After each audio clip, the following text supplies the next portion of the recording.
بڑا ایک ڈیفائننگ رہے اور گا اس بحران میں پاکستان کے لیے ضرور اپرچونٹی ہے، جس طرح دفاعی پیکٹ کی وہ بات کر رہے ہیں کہ سعودی عرب کے ساتھ اور جی ہاں اویل کر بھی لیے. دیکھیں بات یہ کہ اسلام آباد ٹاکس اٹ سیلف کروانا تو یہ کوئی آسان نہ تھا کہ اتنا ایک گلوبلی سینٹرڈ اس میں جو ہے وہ اسلام آباد مرکز نگاہ رہے اور دو ایسے فریقین کو ایک ساتھ ٹیبل پر بٹھانا جو ایک دوسرے کی شکل نہیں دیکھنا چاہتے اور جو ہتھیاروں سے جنگ باقاعدہ جنگ لڑ رہے ہیں، تو ان کو ایک ٹیبل پر لے کر آنا بہت بڑی بات ہے. صدر ٹرمپ نے بھی انڈورس کیا فواد، انہوں نے بھی تعریف کی ہے. بالکل ایسا ہی ہے. اسلام آباد میں مذاکرات اچھے رہے، زیادہ تر نکات پر اتفاق ہو گیا. بالکل آپ نے درست کہا کہ صدر ڈونلڈ ٹرمپ نے بھی انڈورس کیا ہے، کہ صدر ڈونلڈ ٹرمپ نے گفتگو کی ہے اور انہوں نے کہا ہے کہ سب سے اہم نقطہ جو ہم اپنے پروگرام میں مسلسل ذکر کر رہے ہیں کہ جوہری معاملے پر اتفاق تاحال نہیں ہو سکا ہے. ایران اپنے جوہری عزائم سے دستبردار ہونے کو تیار نہیں ہے. صدر ڈونلڈ ٹرمپ کا یہ کہنا ہے کہ اسلام آباد میں ہونے والے مذاکرات میں جن نکات پر اتفاق ہو چکا وہ ہمارے فوجی آپریشن سے کئی درجے بہتر ہیں، لیکن جوہری صلاحیت ختم کیے بغیر ان نکات کی کوئی حیثیت نہیں. وہی مین ون پوائنٹ ایجنڈا آپ کہہ دیں، اسے مین پوائنٹ کہہ دیں، جس پہ ابھی بریک تھرو ہونا باقی ہے.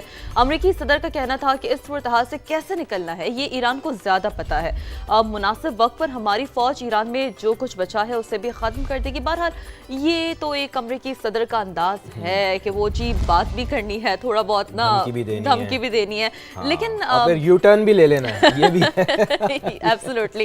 لیکن ایران یو ٹرن نہیں لے رہا، ایران ڈٹا ہوا ہے. ایران ڈٹا ہوا ہے. اور ایک اور موقف جو انہوں نے انڈورس بھی کیا ہے بہرحال یہ پورے پروسیس میں جو پاکستان کا رول رہا ہے اور جنگ کے خاتمے کے لیے امریکہ کے ساتھ نیک نیتی سے بات چیت کی ہے. 47 برس میں اعلیٰ ترین سطح پر مذاکرات ہوئے ہیں.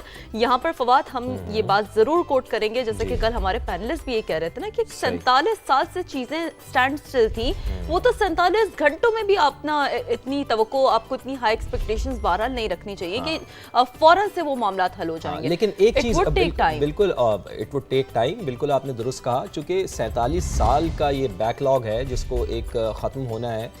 ان دونوں ممالک کو بٹھانا ہی اٹ سیلف بہت بڑی کامیابی ہے. اور اس سے بڑی کامیابی شیرین آپ یہ دیکھیں نا کہ خدا نہ خواستہ کل جے ڈی وینس اعلان کر دیتے کہ جی جنگ بندی ختم ہو گئی ہے، ڈونلڈ ٹرمپ آ کے تیش میں آ کے کہہ دیتے کہ جی جنگ بندی ختم ہو گئی ہے، لیکن کم از کم ایسا نہیں ہوا. یہ ایک بہت اچھی بات